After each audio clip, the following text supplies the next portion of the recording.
Hark has raised over $700 million at a $6 billion valuation. And yet, for most people, it still feels like a locked door with a very expensive nameplate. In the world of consumer AI, secrecy is usually a warning sign. But here, it is also the product strategy. The company is promising something much bigger than another chat window. It wants to build what it calls advanced personalized intelligence. This means models, software, hardware, and an interface designed to work together from day one.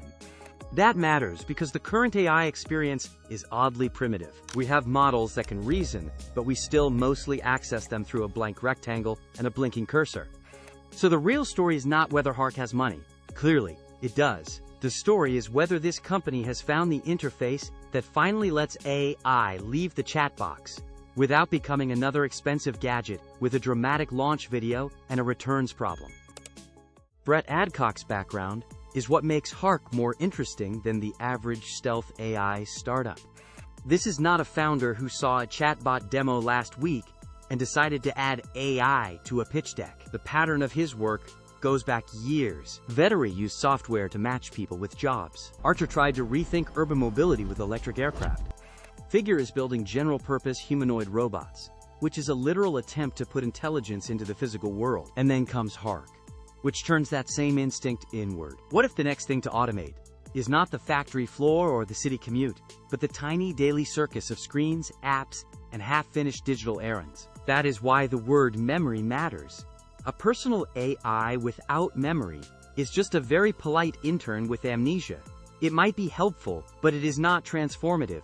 Hark's big promise is that your AI should know you over time, understand your habits, and reduce your cognitive load, instead of becoming one more tab you forgot you opened. This brings us to the core problem Hark is trying to solve. This is the part where Hark's thesis becomes very simple.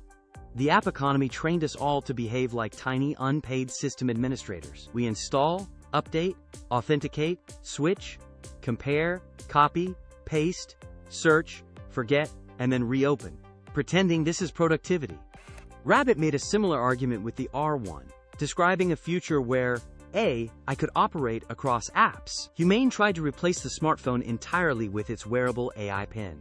Both showed that people are hungry for a cleaner interface, and also that the wrong form factor can turn a big idea into a very public lesson. Hark seems to be taking a more integrated route, building the models, software, hardware, and interface all together.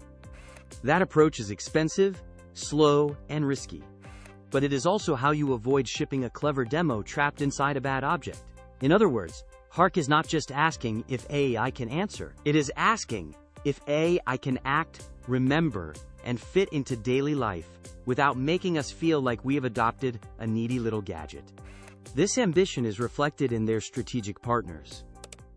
This investor list is not just random decoration. NVIDIA, AMD, Intel, and Qualcomm are not just names that look good in a funding announcement.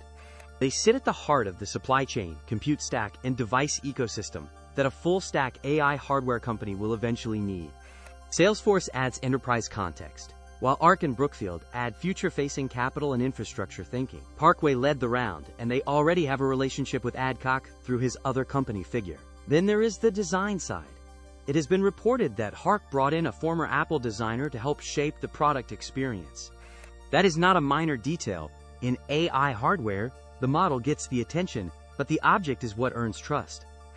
If the device feels awkward, intrusive, slow, or just embarrassing, the intelligence underneath never gets a fair trial. This is where Hark's bet becomes very serious. The company is trying to combine model ambition, hardware design, memory, infrastructure, and investor access into one controlled stack. That stack could become a powerful competitive advantage. It could also become a very expensive pile of dependencies. Both things can be true at once. So what happens if all this works? Here is the honest ending. Hark has a huge opportunity, but its future is not guaranteed just because the funding looks impressive. The company still has to answer the questions that weakened or killed earlier AI devices. What is the form factor? What does it do on day one? How much trust does it ask for? How does memory work? And most importantly, will normal people want to use it after the launch week curiosity fades? If Hark works, the smartphone does not disappear overnight.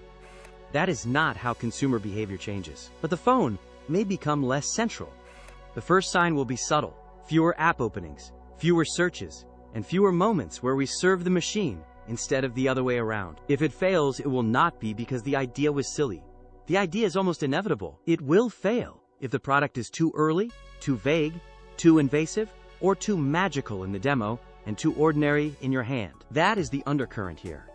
Hark may be building the missing interface for AI, but that interface has a brutal admission test.